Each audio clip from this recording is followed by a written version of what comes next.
Hər kəsə salam, kanalıma xoş gəldiniz. Bugün sizlərlə birlikdə hədəfin 21 dekabr 2025-ci il 9-cu siniflər üçün keçirmiş olduğu buraxılış sınaq imtahanının detallı izahına baxacağıq. İzaha keçmədən öncə qeyd edeyim ki, dərslərimizə qoşulmaq və yaxud da ətraflı məlumat almaq üçün yuxarıda qeyd olunan nömrənin WhatsApp-ına yaza bilərsiniz. Hal-hazırda dinləmə olmadığı üçün dinləmə suallarını keçmək məcburiyyətindəyəm. Lakin dinləmə çıxdıqdan sonra cavabları rəydə qeyd edəcəm. Short textlərlə başlayaq. 5-ci sualımızın tərcüməsinə baxaq.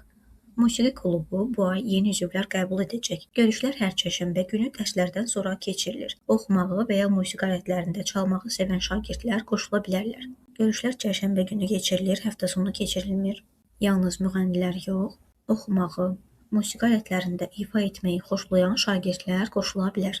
D variantında çərşənbə günləri təxirə salınır, yanlışdır. Y variantında ödəniş ödəməlidirlər, yanlışdır. Doğru cavabımız C variantı.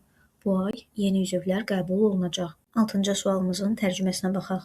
Salam Cavidan, bugün voleybol məşqinə qatıla bilmirəm. Topuğum ağrıyır, ona görə də dincələcəm. Zəhmət olmasa məşqçiyə xəbər ver.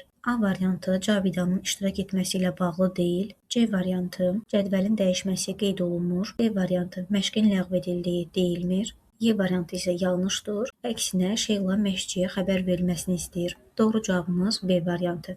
Şeyla bugün məşqə qatıla bilməyəcəyini qeyd edir. 7-ci sualımızın tərcüməsinə baxaq. Məktəbin fotoqrafiya klubu şənbə günü dağlara səfər təşkil edəcək. Yalnız cümə axşamına qədər qeydiyyatdan keçən şagirdlər səfərə qatıla bilər. A variantı yanlışdır. Qeydiyatsız yox, qeydiyyatla daxil ola bilərlər. B variantı yanlışdır. Şənbə günü olacaq. C variantı yanlışdır. Valideynlər iştirak etməlidir deyə bir məlumat verilməyib. D variantı yanlışdır. Səfər təxirə salınmayıb. Doğru cavabımız Y variantı. Cümə axşamına qədər qeydiyyatdan keçmək lazımdır. Böyük mətnimizin tərcüməsini ekranda 5 saniyəlik paylaşacağam. Videonu dayandıraraqdan detallı formada baxa bilərsiniz.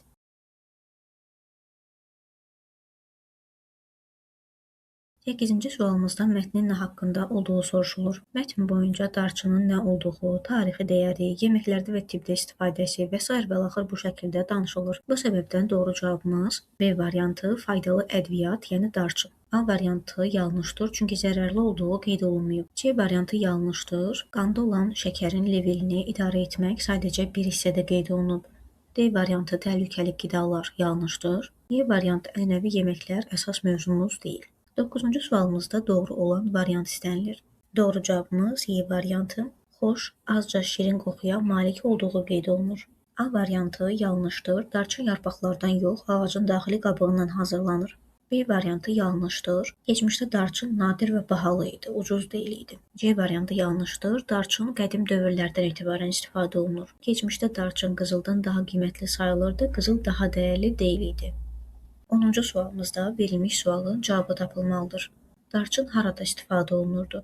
Mətnə görə darçın yeməklərdə və tibbi məqsədlərlə xəstəliklərin müalicəsində istifadə olunurdu. Buna görə də doğru cavabımız 2 və 4. Yeməklərin hazırlanması, xəstəliklərin müalicə olunması. 11-ci sualımızda da doğru variantın tapılması istənilir. Birinci cavabımız keçmişdə darçın nadir və bahalı idi, doğru. İkinci, az və müntəzəm istifadə qan şəkərinə kömək edə bilər, doğru. Üçüncü, çox istifadə zərərlidir. Üçüncü, yeməklərdə və içəcəklərdə darçının çox istifadə olunması çox faydalıdır, əksinə zərərlidir. Dördüncü, darçının hər hansı bir xəstəliklər üzərində təsiri yoxdur. Lakin bu da yanlışdır, çünki tibbi məqsədlərlə istifadə olunub. Doğru cavabımız A variantı. 12-ci sualımızda yanlış olanın tapılması istənilir. Birinci cavabımızda darçının əsrlərlə istifadə olunduğu qeyd olunur, bu doğrudur. İkincidə bildirilir ki, həkimlər çoxlu miqdarda gündəlik istifadəni tövsiyə edirlər.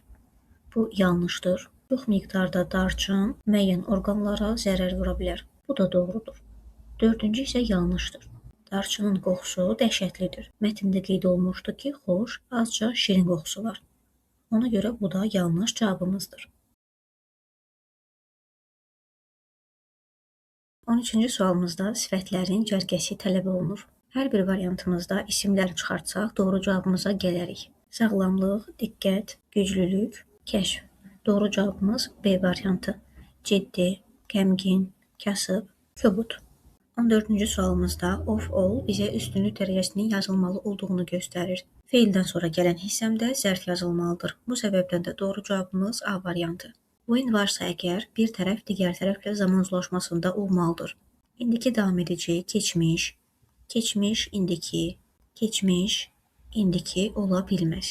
When-in sağ tərəfində də sadə zaman olmalı olduğuna görə doğru cavabımız A variantı. İşığın sönməsi məktubu yazma prosesimi dayandırıb. Lakin mən o zaman məktub yazırdım. Məktubu yazmaq davam edici zamanda verilir, proses davam etdiyi üçün. Bu prosesi kəsən işığın getməsidir. Bu da sadə keçmiş zamanda verilib. 16-cı sualımızda now var. Now zaman göstəricisi indiki davam edici zamanın zaman göstəricisidir. 17-ci sualımız sifət və yaxud da zərfin dərəcəsi ilə bağlıdır. To be-dən sonra boşluq gəlib və özündən sonra isim yoxdur. Bu deməkdir ki, buraya mən sifət yazmalıyam. Normalda feillərimizdən sonra mən zərf yazmalıyam, lakin bəzi feillərimiz var ki, onlardan sonra sifət gəlməlidir. Ekranın sağ tərəfində həmin feilləri paylaşacağam. Bu feillər istisna feillərimdir.